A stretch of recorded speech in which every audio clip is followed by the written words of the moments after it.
എല്ലാവർക്കും നമസ്കാരം. ഞാൻ doctor Shimji, medical director, Saukhya integrated medical centre. നമ്മുടെ പൊതു ആരോഗ്യത്തെ ഏറ്റവും കൂടുതൽ സംരക്ഷിക്കുന്ന, സ്വാധീനിക്കുന്ന, നമ്മുടെ ഓർമ്മശക്തിയെയും ബുദ്ധിശക്തിയെയും അതേപോലെ തന്നെ നമ്മുടെ പ്രതിരോധ ശേഷിയെയും ഒക്കെ അധികം സഹായിക്കുന്ന ഒരു പ്രത്യേക ഘടകം നമ്മുടെ ശരീരത്തിനകത്തുണ്ട്. ഒരുപക്ഷെ നമ്മളത് ഓർക്കാറേ ഇല്ല അങ്ങനെ ഒരു ഭാഗം ഉണ്ടെന്നുള്ള കാര്യം. ഒരുപക്ഷെ നമ്മുടെ അനാട്ടമിക്കൽ ബുക്സിലൊക്കെ നോക്കിയാലും അങ്ങനെ ഒരു സ്ട്രക്ചർ നമുക്ക് കണ്ടുപിടിക്കാൻ വേണ്ടി കഴിയില്ല. 1-2 കിലോയോളം ഭാരമുള്ള 100 ട്രില്യണിലധികം വൈവിധ്യമായിട്ടുള്ള മൈക്രോബ്സ് ഒക്കെ താമസിക്കുന്ന ഒരു ഏരിയ. ഇതിനെയാണ് നമ്മൾ സാധാരണ ഗട്ട് മൈക്രോബയോം എന്ന് വിളിക്കാറുള്ളത്. ഗട്ട് മൈക്രോബയോം എന്ന് പറഞ്ഞാൽ നമ്മുടെ ദഹനേന്ദ്രിയ വ്യവസ്ഥക്കകത്തുള്ള വ്യത്യസ്തങ്ങളായിട്ടുള്ള ചെറിയ ബാക്ടീരിയ ആയാലും ഫംഗസ് ആയാലും വൈറസ് ആയാലും അങ്ങനെയുള്ള ഒട്ടനവധി കുടുംബമായിട്ട് വളരെ ഒരു ബാലൻസ്ഡ് ഫോമിൽ നമ്മൾ ഒരിക്കലും പ്രതീക്ഷിക്കാത്ത വൈവിധ്യങ്ങൾ ഉണ്ടെങ്കിൽ പോലും വളരെ ഒത്തൊരുമയോടുകൂടി ജീവിക്കുന്ന ഒരു ഏരിയയാണ് നമ്മുടെ ഒരു സ്ഥലമാണ് ഗട്ട് മൈക്രോബയോം എന്ന് നമ്മൾ വിളിക്കുന്നത്.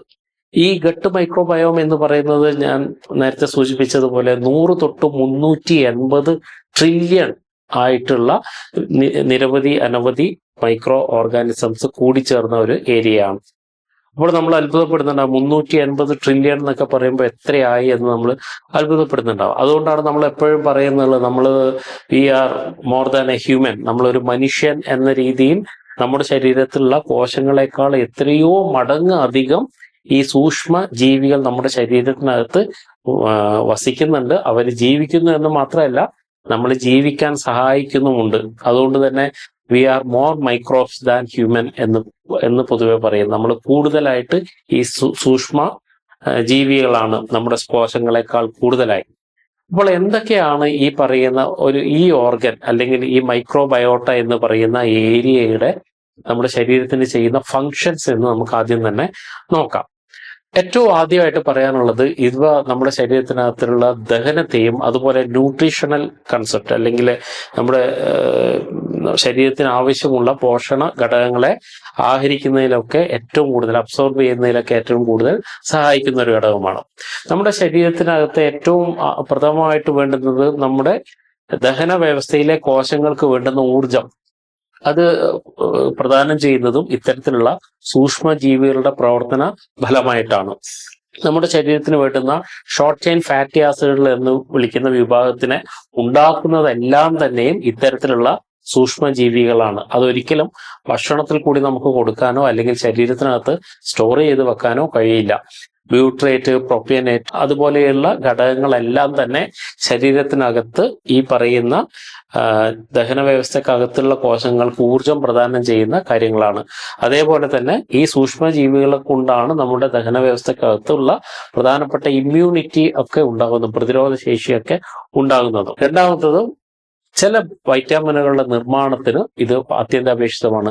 പ്രധാനമായിട്ടും ശരീരത്തിൽ ഏറ്റവും കൂടുതൽ വേണ്ടുന്ന ഒരു ഘടകമാണ് വൈറ്റാമിൻ B12. ശരീരത്തിന്റെ പൊതുവായിട്ടുള്ള എനർജി സിന്തസിസിനൊക്കെ B12 വളരെയധികം ആവശ്യമുണ്ട്. നാഡികളുടെ സംരക്ഷണത്തിനൊക്കെ B12 ആവശ്യമുണ്ടെന്ന് നമുക്കറിയാം. അപ്പോൾ ഇതിന്റെയൊക്കെ ഉൽപാദനത്തെ ത്വരിതപ്പെടുത്താൻ വേണ്ടിയിട്ടും ഈ പറയുന്ന നോർമൽ മൈക്രോബയോട്ട എന്ന് പറയുന്ന നല്ല ബാക്ടീരിയകളും ഫംഗസും വൈറസും ഒക്കെ കൂടിയ ഈ ദഹന വ്യവസ്ഥ നമുക്ക് ആവശ്യമാണ്. അത് മാത്രമല്ല, നമ്മുടെ ശരീരത്തിന് വേണ്ടുന്ന വൈറ്റമിൻ K2 എന്ന് പറയുന്നതും നമ്മുടെ ശരീരത്തിന്റെ കാൽഷ്യത്തിന്റെ അബ്സോർപ്ഷനൊക്കെ ഏറ്റവും കൂടുതൽ സ്വാധീനിക്കുന്ന ഒരു ഘടകമാണ്. അതുപോലെ ബയോട്ടിനും ഫോളേറ്റ് തുടങ്ങിയ പ്രധാന ഘടകങ്ങളുടെ എല്ലാത്തിന്റെയും നിർമ്മാണത്തിനും അബ്സോർപ്ഷനൊക്കെ ആവശ്യമായിട്ടുള്ളത് നോർമൽ ഗട്ട് ബയോട്ടയാണ്.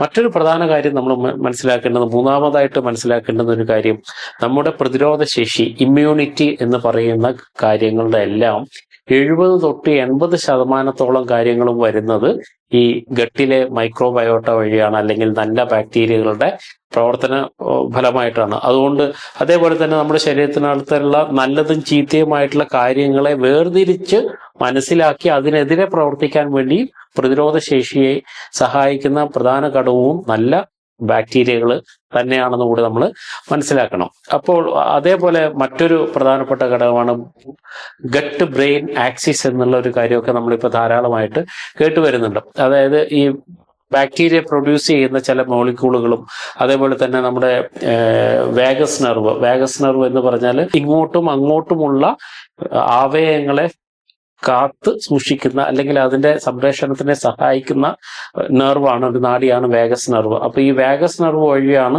ഈ ഗട്ട് ബ്രെയിൻ ആക്സിസ്. അതേപോലെ തന്നെ ഇമ്പോർട്ടന്റ് ആണ് ഈ പറയുന്ന നല്ല ബാക്ടീരിയ ഉണ്ടാക്കുന്ന ചില മോളിക്യൂളുകളും. അടുത്തൊരു പ്രധാനപ്പെട്ട കാര്യമാണ് സെറട്ടോണിൻ എന്ന് പറയുന്നത് നമ്മുടെ ഒരു ഫീലിംഗ് ഗുഡ് ഉണ്ടാക്കുന്ന ഹോർമോണാണെന്ന് നമുക്ക് എല്ലാവർക്കും അറിയാം. ശരീരത്തിനകത്തുള്ള ഏകദേശം 80-90% വരുന്ന സെറട്ടോണിൻ ഉണ്ടാക്കപ്പെടുന്നത് തലച്ചോറിലല്ല എന്നുള്ള ഒരു വ്യക്തത നമുക്കുണ്ടാവണം. അത് ഉണ്ടാക്കുന്നത് വയറ്റിൽ വെച്ചാണ്. ഗട്ടിലെ നല്ല ബാക്ടീരിയകളുടെ പ്രവർത്തന ഫലമായിട്ടാണ് ഈ സെറാട്ടോണിൻ എന്ന് പറയുന്ന ഹാപ്പി ഹോർമോൺ എന്ന ഘടകം നമ്മുടെ ശരീരത്തിലേക്ക് എത്തിച്ചേരുന്നത്. ഇനി ഈ ശരീരത്തിനകത്ത് ഈ മൈക്രോബയോം നമുക്ക് നഷ്ടപ്പെട്ടു പോകുന്നുണ്ടോ എന്ന് എങ്ങനെ മനസ്സിലാക്കാം? ശരീരം തന്നെ പല ലക്ഷണങ്ങളും കാണിച്ചു തരാറുണ്ട്. ഒന്ന് തീർച്ചയായിട്ടും ദഹനപരമായിട്ടുള്ള പ്രശ്നങ്ങൾ തന്നെയാണ്. ഫ്രീക്വന്റ് ആയിട്ട് വരുന്ന ദഹന സംബന്ധമായിട്ടുള്ള പ്രശ്നങ്ങൾ എന്ന് പറയുമ്പോൾ ഒന്നിക്കൽ നിങ്ങൾക്ക് വരുന്ന ബ്ലോട്ടിംഗ് ആവാം, അല്ലെങ്കിൽ ഭക്ഷണം കഴിച്ചുകൊണ്ട് വയറ് വീർത്ത് വരുന്ന അവസ്ഥയാവാം, മറ്റു ചിലർക്ക് കോൺസ്റ്റിപ്പേഷൻ ആവാം, മലബന്ധം. പ്രത്യേകിച്ച് കാരണങ്ങളൊന്നുമില്ലാതെ തന്നെ ഇത്തരത്തിലുള്ള പ്രശ്നങ്ങൾ കണ്ടിന്യൂസ് ആയിട്ട് വന്നുകൊണ്ടേയിരിക്കുക, ഇടവേളകളില്ലാതെ ഇടയ്ക്കിടയ്ക്കേ വന്നുകൊണ്ടിരിക്കുക. ചിലർക്ക് ലൂസ് ടൂൾസ് ആയിരിക്കാം. അപ്പൊ ഇത്തരത്തിലുള്ള ഒരു പ്രശ്നങ്ങളൊക്കെ ഉണ്ടെങ്കിൽ, നിങ്ങൾക്ക് തുടർച്ചയായിട്ടുള്ള ദഹന പ്രശ്നങ്ങൾ നിങ്ങൾ കാണിക്കുന്നുണ്ടെങ്കിൽ തീർച്ചയായിട്ടും അത് ഈ പറയുന്ന ഗട്ട് മൈക്രോബയോം മാറിപ്പോയതിന്റെ ഒരു ലക്ഷണമാവാം. രണ്ടാമത്, പലപ്പോഴും ചിലരെങ്കിലും പറയാറുണ്ട് അവർക്ക് മധുരത്തിനോടുള്ള അതികഠിനമായിട്ടുള്ള ക്രേവിങ്, ഷുഗർ ക്രേവിങ് എന്ന് പറയാം.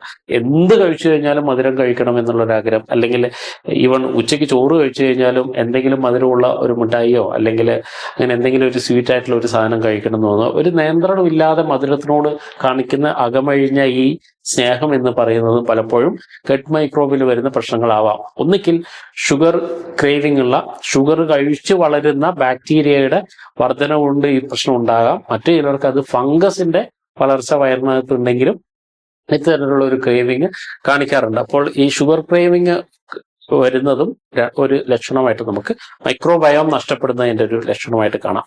3, ക്രോണിക് ഫാറ്റീഗ്, അല്ലെങ്കിൽ പ്രത്യേകിച്ച് കാരണമൊന്നുമില്ലാതെ നീണ്ടു നിൽക്കുന്ന അതികഠിനമായിട്ടുള്ള ക്ഷീണം. അപ്പോൾ ഇത് നമ്മുടെ ശരീരത്തിനകത്തുള്ള ഇൻഡസ്ട്രിയൽ പെർമിയബിലിറ്റി കുറയുന്നത് കൊണ്ടുള്ള പ്രശ്നമായിട്ടാണ് പറയുക. അല്ലെങ്കിൽ ദഹനം ശരിയായ രീതിയിൽ നടന്ന് ശരിയായ രീതിയിലുള്ള അബ്സോർപ്ഷൻ നടക്കാത്ത, ആഗിരണം നടക്കാത്ത ഒരവസ്ഥയിലൊക്കെ ഇത്തരത്തിലുള്ള ഫാറ്റിക് സിൻഡ്രോം ഉണ്ടാവാനുള്ള സാധ്യത കൂടും. അതുപോലെ തന്നെ ഇത്തരത്തിലുള്ള ആൾക്കാർക്ക് വൈറ്റമിൻ ബി കോംപ്ലക്സിന്റെ തന്നെ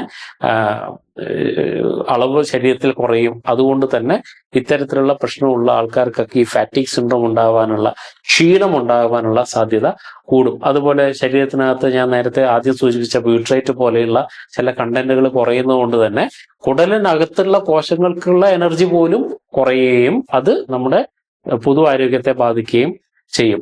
അടുത്തതായിട്ട്, നാലാമതായിട്ട് പറയാനുള്ളത് ആങ്സൈറ്റിയാണ്. അതികഠിനമായിട്ടുള്ള ആകാംക്ഷ പോലെയുള്ള പ്രശ്നങ്ങൾ.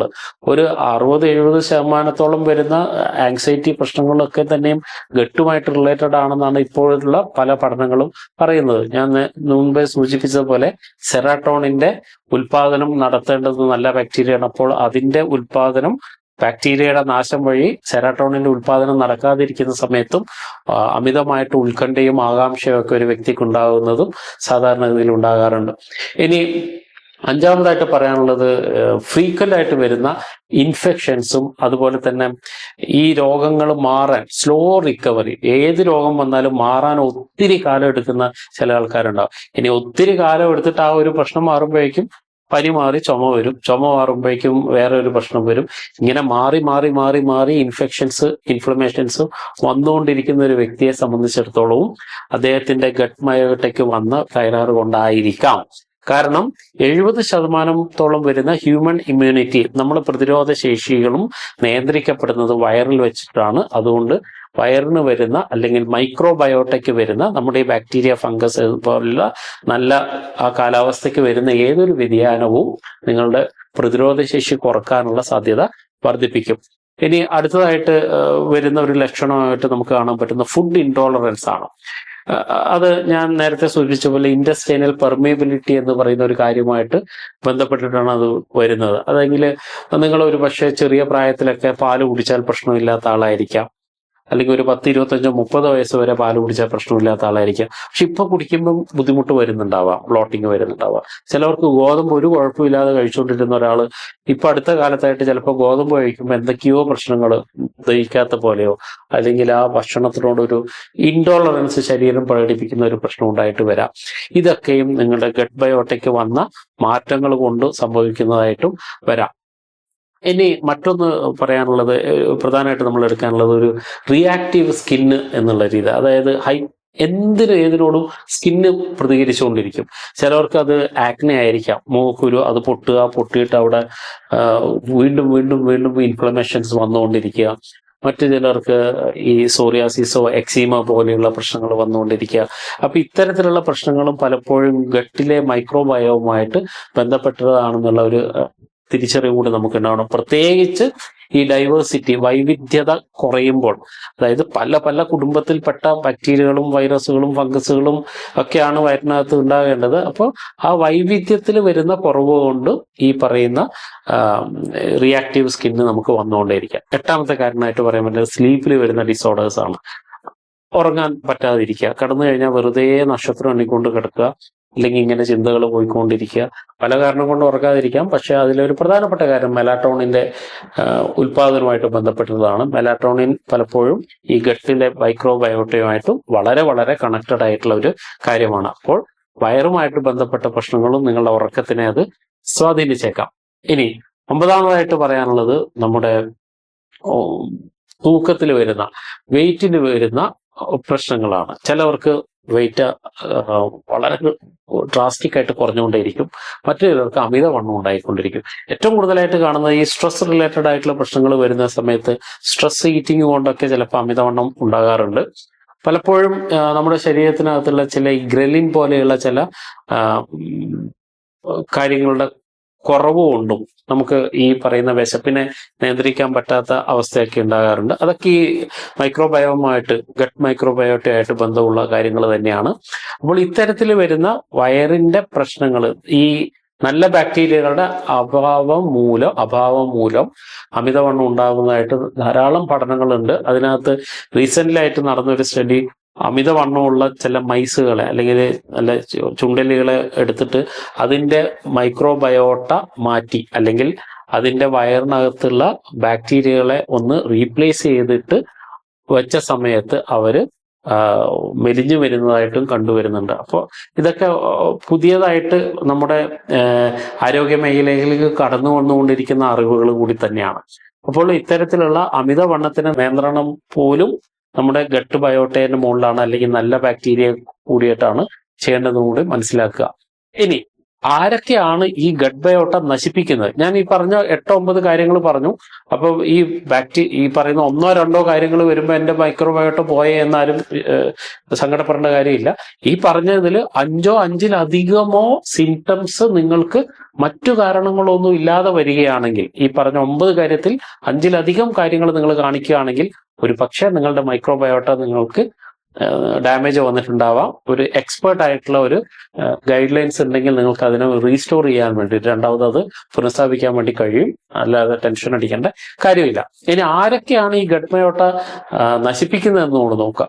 ഏറ്റവും നമ്പർ 1 ആയിട്ട് കിടക്കുന്നത് ആന്റിബയോട്ടിക്കുകൾ തന്നെയാണ്. ആന്റിബയോട്ടിക്കുകൾ ചിലപ്പോഴെങ്കിലുമൊക്കെ നമ്മുടെ എന്താ പറയണ്ടത്, നമ്മുടെ ജീവൻ നിലനിർത്തുന്ന ഒരു കാര്യമായിട്ട് മാറാറുണ്ടെങ്കിലും മറ്റു ചിലപ്പോൾ അനാവശ്യമായിട്ട് കഴിക്കുന്ന ആന്റിബയോട്ടിക്കുകൾ, അല്ലെങ്കിൽ ഒരു വിദഗ്ധ നിർദ്ദേശമില്ലാതൊക്കെ പലരും കഴിക്കുന്ന ആന്റിബയോട്ടിക്കുകൾ നിങ്ങളുടെ ഗട്ട് ബയോട്ടയെ 25%-ലധികം നശിപ്പിക്കാൻ പ്രാപ്തിയുള്ളതാണെന്ന് കൂടെ നമ്മൾ മനസ്സിലാക്കുക. അപ്പോൾ ഇത്തരത്തിൽ നശിപ്പിക്കപ്പെട്ട മൈക്രോബയോട്ട നല്ല ആരോഗ്യമുള്ള ഒരു വ്യക്തിയെ സംബന്ധിച്ചിടത്തോളം അടുത്ത ഒരു 5-6 മാസം കൊണ്ട് റീസ്റ്റോർ ചെയ്യപ്പെട്ടേക്കാം. പക്ഷെ ചിലവർക്ക് ചില കാരണങ്ങൾ കൊണ്ട് ഇത് റീസ്റ്റോർ ചെയ്യപ്പെടാതെ ഒരിക്കൽ ആന്റിബയോട്ടിക്സ് റെജീം കഴിഞ്ഞാൽ എത്രയോ വർഷങ്ങളോളം ഈ പറയുന്ന ആദ്യം സൂചിപ്പിച്ച 8-9 ലക്ഷണങ്ങൾ കാണിച്ചുകൊണ്ടേയിരിക്കുന്ന ആൾക്കാരും ഉണ്ടെന്നും കൂടെ നമ്മൾ മനസ്സിലാക്കണം. മറ്റൊരു രണ്ടാമത്തെ കാര്യമായിട്ട് നമുക്കിപ്പോൾ എടുക്കാൻ പറ്റുന്നത് അൾട്രാ പ്രോസസ്ഡ് ആയിട്ടുള്ള ഫുഡുകളും അതുപോലെ തന്നെ ലോ ഫൈബർ ആയിട്ടുള്ള ഭക്ഷണങ്ങളുമാണ്. നമ്മുടെ ശരീരത്തിനകത്ത് ഒരു ദിവസം 30 ഗ്രാമിലധികം നമുക്ക് ഫൈബർ വേണം. ഈ ഫൈബറുകൾ കൊണ്ടാണ്, അല്ലെങ്കിൽ സോളിബിൾ ഫൈബർ, വെള്ളത്തിൽ ലയിക്കുന്ന ഫൈബർ കൊണ്ടാണ് ഈ നല്ല ബാക്ടീരിയ ജീവിച്ചുകൊണ്ടേയിരിക്കുന്നതും. ഈ സോളിബിൾ ഫൈബർ ഉള്ളത് കൊണ്ടാണ് ഞാൻ ആദ്യം സൂചിപ്പിച്ചതുപോലെയുള്ള ബ്യൂട്ടറേറ്റ് പോലെയുള്ള പ്രൊപ്പേനേറ്റ് പോലെയുള്ള ഷോർട്ട് ചെയിൻ ഫാറ്റി ആസിഡുകൾ ശരീരത്തിന് ഉണ്ടാക്കാൻ പറ്റുന്നതും ശരീരത്തിന്റെ പൊതു ആരോഗ്യം സംരക്ഷിക്കപ്പെടുന്നതും. പക്ഷെ ഈ സാധനങ്ങൾ, ഈ ഷോർട്ട് ചെയിൻ ഫാറ്റി ആസിഡുകൾ ഉണ്ടാക്കണമെങ്കിൽ വേണ്ടുന്നത് ഈ ഫൈബർ തന്നെയാണ്. ദൗർഭാഗ്യവശാൽ നമ്മൾ ഇന്ന് കഴിക്കുന്ന ഭക്ഷണങ്ങളിൽ പലതിലും ഫൈബർ ഇല്ല എന്ന് തന്നെ പറയേണ്ടി വരും. ഇനി ഫൈബർ ഉണ്ട് എന്ന് പറഞ്ഞ് നമ്മൾ ഫൈബറായിട്ട് കഴിക്കുന്ന മെജോറിറ്റി സാധനങ്ങളും സോളിബിൾ ഫൈബർ അല്ല, ഇൻസോളിബിൾ ഫൈബർ ആണ്. നമ്മൾ ഹസ്ക് പോലെയുള്ള, തവിട് പോലെയുള്ള കാര്യങ്ങളൊന്നും ഈ പറയുന്ന ഷോർട്ട് ചെയിൻ ഫാറ്റി ആസിഡ് ഉണ്ടാക്കാൻ വേണ്ടി നമ്മളെ സഹായിക്കുന്ന ഘടകങ്ങളല്ല. അതുപോലെ അൾട്രാ പ്രോസസ്ഡ് ആയിട്ടുള്ള കാര്യങ്ങൾ, ഈ അൾട്രാ പ്രോസസ്ഡ് ആയിട്ട് നമ്മൾ കഴിക്കുന്ന കാര്യങ്ങളും ഈ നല്ല ബാക്ടീരിയയെ നശിപ്പിച്ചുകൊണ്ടേയിരിക്കുമെന്നും കൂടെ നമ്മൾ മനസ്സിലാക്കുക. മൂന്നാമത്തെ കാര്യം സ്ട്രെസ്സാണ്. അനാവശ്യമായിട്ട് കുറെ കാലങ്ങളോളം നമ്മൾ കൊണ്ടു നടക്കുന്ന സ്ട്രെസ്സുകൾ പലപ്പോഴും നമ്മുടെ ശരീരത്തിനകത്തുള്ള കോർട്ടിസോളിന്റെ അളവ് വർദ്ധിപ്പിക്കാൻ വേണ്ടി സഹായിക്കും. കോർട്ടിസോൾ കൂടി നിൽക്കുന്നതും ഇൻഡസ്ട്രിയൽ മോട്ടിലിറ്റി, അല്ലെങ്കിൽ നമ്മുടെ ദഹന സംബന്ധം, ഉദര സംബന്ധമായ ചലനങ്ങളെ കുറയ്ക്കുകയും അത് ബാക്ടീരിയയുടെ നോർമൽ ജീവവ്യവസ്ഥയെ തന്നെ തയ്യാറാക്കുകയും ചെയ്യാനുള്ള സാധ്യത വർദ്ധിക്കും. അതുകൊണ്ട് കണ്ടിന്യൂസ് ആയിട്ടുള്ള സ്ട്രെസ്സും നിങ്ങളുടെ മൈക്രോബയോട്ടയെ തടസ്സപ്പെടുത്തിയേക്കാം. നാലാമതായിട്ട് പറയാനുള്ളത് ഉറക്കമാണ്. പ്രത്യേകിച്ച് ഒരു താളമില്ലാത്ത ഉറക്കം പോലും നമ്മളെ ഈ പറയുന്ന മൈക്രോബയോട്ടയെ സ്വാധീനിക്കുന്നുണ്ട്. പലപ്പോഴും ഇപ്പോൾ പലരും ഷിഫ്റ്റ് അടിസ്ഥാനത്തിലൊക്കെ ജോലി ചെയ്യുന്ന ആൾക്കാരുണ്ട്. അവര് ഒന്ന് പരിശോധിച്ച് നോക്കുകയാണെങ്കിൽ അതിൽ മെജോറിറ്റി ആൾക്കാർക്കും ദഹന സംബന്ധമായ പ്രശ്നങ്ങൾ വരാറുണ്ട്. കാരണം ഒരു സർക്കാഡിയം റിതം, അല്ലെങ്കിൽ ഒരു ബയോളജിക്കൽ ക്ലോക്ക്, നമ്മുടെ ശരീരത്തിനകത്തുള്ള ഒരു ക്ലോക്ക് വഴിയാണ് പല കാര്യങ്ങളും നമുക്ക് നിയന്ത്രിച്ച് നിർത്തുന്നത്. ആ ക്ലോക്കിന് വിഭിന്നമായിട്ട് നമ്മൾ പോവുകയാണെങ്കിൽ അത് ശരീരത്തിനകത്ത് തന്നെ ഒരു സ്ട്രെയിൻ വന്നേക്കാം. അപ്പോൾ അത്തരത്തിൽ നിങ്ങളുടെ ഉറക്കത്തിന്റെ പാറ്റേൺ കൃത്യമായിട്ടല്ലെങ്കിലും അത് നിങ്ങളുടെ ശരീരത്തിനകത്തുള്ള നല്ല ബാക്ടീരിയ നശിപ്പിക്കും. ഇനി അഞ്ചാമതായിട്ട് പറയാനുള്ളത് സെഡൻറ്ററി ലൈഫ് സ്റ്റൈലാണ്. സെഡൻറ്ററി ലൈഫ് സ്റ്റൈൽ എന്ന് പറയുന്നതുകൊണ്ട് ഉദ്ദേശിക്കുന്നത് വെറുതെ ഇരുന്ന് നേരം കൂട്ടുക, അല്ലെങ്കിൽ കായികപരമായിട്ട് യാതൊരു ചലനങ്ങളും ഇല്ലാത്ത ഒരു ജീവിതം, വളരെ അലസമായിട്ടുള്ള മടിയനായിട്ടുള്ള ഒരു ജീവിതം. അപ്പോൾ ഫിസിക്കലി ഉള്ള ആക്ടിവിറ്റീസ് കുറയുന്ന സമയത്തും നമ്മുടെ ശരീരത്തിനകത്തുള്ള മൈക്രോബയോട്ടയ്ക്ക് ഡാമേജ് വരുന്നു, നല്ല ബാക്ടീരിയകളുടെ പരിസ്ഥിതിയൊക്കെ മാറുന്നു എന്ന് പഠനങ്ങൾ പറയുന്നു. കൃത്യമായ വ്യായാമമുള്ള ഈ സ്പോർട്സുമായിട്ട് ബന്ധപ്പെട്ട് നിൽക്കുന്ന ആൾക്കാരിൽ പലർക്കും വളരെ സ്ട്രോങ് ആയിട്ടുള്ള വൈവിധ്യവൽക്കരണമുള്ള വ്യത്യസ്ത കുടുംബത്തിൽപ്പെട്ട ബാക്ടീരിയകളുടെ ഒരു സമ്മിശ്രമായ രൂപം, വളരെ ഹെൽത്തി ആയിട്ടുള്ള ഒരു ഘട്ടും പലർക്കും കാണുന്നതിന്റെ പ്രധാനപ്പെട്ട കാരണവും ഇവരുടെ ജീവിതത്തിലുള്ള ഈ കൃത്യമായ വ്യായാമങ്ങളാണ്. ഇനി മറ്റൊരു പ്രധാനപ്പെട്ട ഏരിയ എന്ന് പറയുന്നത് ആർട്ടിഫിഷ്യൽ സ്വീറ്റ്നേഴ്സ് ആണ്. പലപ്പോഴും നമ്മൾ പണ്ടൊക്കെ വിശ്വസിച്ചിരുന്നത് പഞ്ചസാരക്ക് പകരമായിട്ട് ഉപയോഗിക്കുന്ന പല കാര്യങ്ങൾ, ഇപ്പം സാക്കറിനോ ആയാലും അസ്പാർട്ടേറ്റ് ആയാലും അല്ലെങ്കിൽ സുക്രലോസ് ആയാലും ഇങ്ങനെയുള്ള സാധനങ്ങളൊക്കെ വലിയ തകരാറില്ല എന്നൊക്കെ ആയിരുന്നു നമ്മൾ വിശ്വസിച്ചുകൊണ്ടിരുന്നത്. പക്ഷെ ഈ ആർട്ടിഫിഷ്യൽ സ്വീറ്റ്നേഴ്സ്, പഞ്ചസാരക്ക് പകരമായിട്ട് നമ്മൾ മധുരത്തിന് വേണ്ടി ഉപയോഗിക്കുന്ന എല്ലാ സ്വീറ്റ്നേഴ്സും നിങ്ങളുടെ കുടലിന്റെ ആരോഗ്യത്തിനും വളരെ വളരെ മോശമായിട്ട് ഭവിക്കുന്ന കാര്യങ്ങളാണ്. അപ്പോൾ അതുകൊണ്ട് തന്നെ ഈ ആർട്ടിഫിഷ്യൽ സ്വീറ്റ്നസ് നിങ്ങൾ ഒഴിവാക്കി പകരം നാച്ചുറൽ ആയിട്ടുള്ള സ്വീറ്റിലേക്ക് പോകാൻ വേണ്ടി തയ്യാറാവുക. അതും റിഫൈൻഡ് കാർബോഹൈഡ്രേറ്റുകൾ ഒരു കാരണവശാലും നിങ്ങൾ കഴിക്കരുത്. അതൊക്കെ ഈ മൈക്രോബയോട്ടേനെ ചീത്തയാക്കുന്ന കാര്യങ്ങളാണ്. അപ്പോൾ ഇനി ഇത് ഓൾമോസ്റ്റ് കുറച്ചൊക്കെ ചീത്തയായെന്ന് നിങ്ങൾക്ക് തോന്നുന്നുണ്ടെങ്കിൽ നിങ്ങൾ എന്താണ് നിങ്ങൾ ചെയ്യേണ്ടത്? അപ്പൊ ഞാൻ ആദ്യം പറഞ്ഞു ഈ വൈവിധ്യവൽക്കരണം എന്ന് പറഞ്ഞു. അപ്പൊ നമ്മൾ ഈ വിവിധങ്ങളായിട്ടുള്ള ബാക്ടീരിയ നമ്മുടെ ശരീരത്തിലേക്ക് കിട്ടണം, ഫൈബർ കിട്ടണം. അപ്പൊ അതിനെന്താ വേണ്ടത്? നമ്മൾ ഒരാഴ്ചയിൽ മിനിമം ഒരു 30-ലധികം ഡിഫറെന്റ് ആയിട്ടുള്ള വെജിറ്റബിൾസ് നമ്മുടെ ശരീരത്തിലേക്ക് കൊടുക്കണം എന്നാണ് പറയുന്നത്. അതായത് എപ്പോഴും ചീര തന്നെ കഴിച്ചുകൊണ്ടിരിക്കുക, അല്ലെങ്കിൽ എപ്പോഴും അതല്ല, പകരമായിട്ട് നമ്മൾ വിവിധങ്ങളായിട്ടുള്ള ഒരാഴ്ചയിൽ 30-ലധികം ഡിഫറെന്റ് ആയിട്ടുള്ള സാധനങ്ങൾ കഴിക്കുക എന്ന് പറയാം. അല്ലെങ്കിൽ whole grains, nuts, seeds, legumes, ഇതൊക്കെ ഇങ്ങനെ വ്യത്യസ്തത നിങ്ങളുടെ ഭക്ഷണത്തിൽ വരുത്തുക. അതിൽ വേറൊരു കാര്യം കൂടെ ചെയ്യാൻ പറ്റുന്നത്, നിങ്ങൾ ഈ ആഴ്ച വാങ്ങിയ 2-3 കാര്യങ്ങൾ അടുത്ത ആഴ്ച വാങ്ങാതെ അതിന് പകരം വേറൊരു സബ്സ്റ്റിറ്റ്യൂട്ട് വാങ്ങുക. അത്തരത്തിലുള്ള ഒരു വൈവിധ്യവൽക്കരണത്തിൽ കൂടി നിങ്ങൾക്ക് ഒരു പരിധി വരെ ഈ ഡൈവേഴ്സിറ്റി നിങ്ങൾക്കത് സൂക്ഷിക്കാൻ വേണ്ടി കഴിയും. വ്യത്യസ്ത ബാക്ടീരിയകളെ വളർത്താനുള്ള ഒരു ടെൻഡൻസി നിങ്ങൾക്ക് വർദ്ധിപ്പിക്കാൻ വേണ്ടി കഴിയും.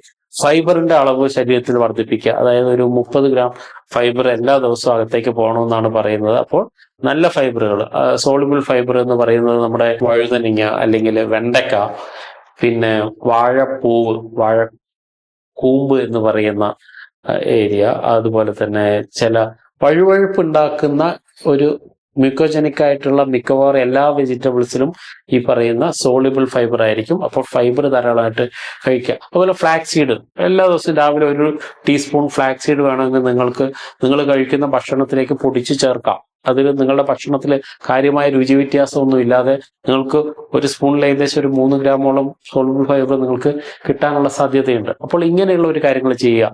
പിന്നെ ഉറക്കത്തിന്റെ പാറ്റേൺ മൈക്രോബയോംസിനെ ഏറ്റവും സ്വാധീനിക്കുന്നതാണ്. എല്ലാ ദിവസവും ഒരു 6 to 8 hours, 6 to 8 മണിക്കൂറെങ്കിലും ഉറങ്ങാൻ വേണ്ടിയിട്ട് തയ്യാറാവുക. എല്ലാ ദിവസവും ഒരു അരമണിക്കൂറെങ്കിലും നമ്മൾ ചെയ്യുന്ന കായികമായിട്ടുള്ള അധ്വാനങ്ങളും നിങ്ങളുടെ മൈക്രോബയോട്ടയ്ക്ക് ഏറ്റവും കൂടുതൽ അനുയോജ്യമായിരിക്കും. ഇനി ഇതുമായിട്ട് ബന്ധപ്പെട്ട എന്തെങ്കിലും ഒരു സംശയം ഉണ്ടെങ്കിൽ നിങ്ങൾക്ക് കമന്റിൽ പറയാം. നമ്മൾ അതിന്റെ മറുപടി പറയുന്നതായിരിക്കും.